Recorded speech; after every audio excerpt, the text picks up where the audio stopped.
Okay, first of all, I tahu my eyebrows tak sama and I just baru nampak masa I edit video ni.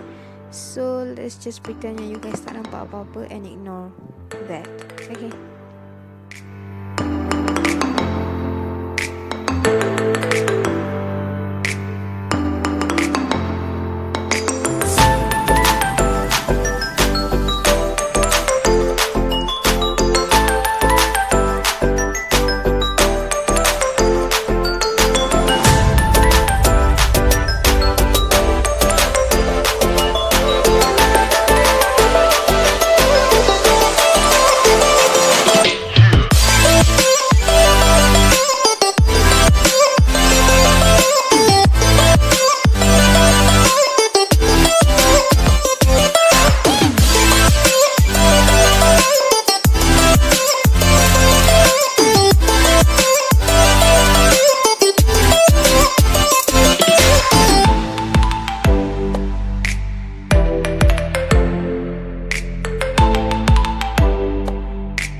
this is the makeup look yang I buat hari ni.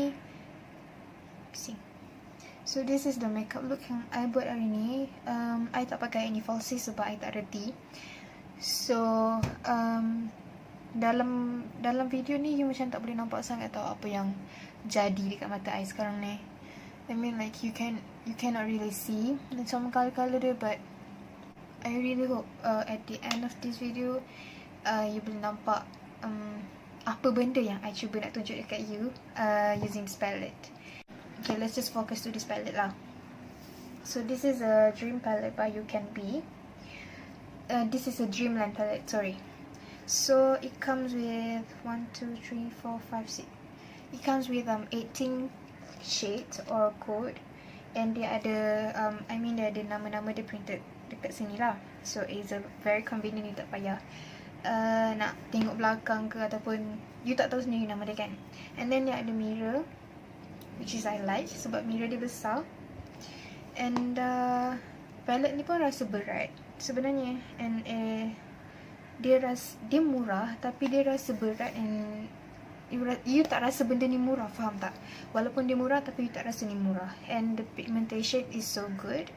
Walaupun ada lah macam fall out, tapi I tak kisah as long as dia pigmented. Sekejap I swatch sikit. Alah, kalau you swatch, I tak tahu kenapa, tapi kalau you swatch dekat tangan, warna dia macam tak show up sangat, and dia nampak macam tak pigmented, tapi kalau you pakai dekat mata kan cantik gila. The colour choice is okay. I mean you ada brown, you ada pink, and then transition shade you pun tak banyak. You ada this idealized scallop, and then base you ada blank canvas je. I macam tak boleh sebut pula tiba-tiba sini. Cuma benda yang I tak suka dalam palette ni dia tak ada warna untuk your brow bone. Macam you nak highlight your inner corner, your apa nama dia? Brow bone. So itu je lah. And there is nothing much to complain. It's pigmented, it is easy to blend. Fallout tu normal lah kot since it is very pigmented. Cuma tu lah I tak faham kenapa kalau swatch dekat tangan dia macam macam tak pigmented sangat, but when you bila you pakai sendiri dekat mata you, it is very pigmented.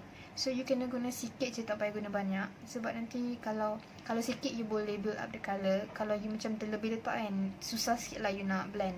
Bukanlah susah nak blend, I mean macam susah you nak control balik warna tu. You need to take time to blend that colour. So yeah, so I think that is all. And this palette is suitable for the beginner, for whoever you are. So that's all from me for today. Thank you so much for watching. I'm so sorry kalau video ni macam mengarut ke apa ke whatsoever. So yeah, so thank you so much for watching, and I'll see you guys in my next video, inshallah. Don't forget to subscribe and thumbs up if you like this video. Okay, that's all. Bye.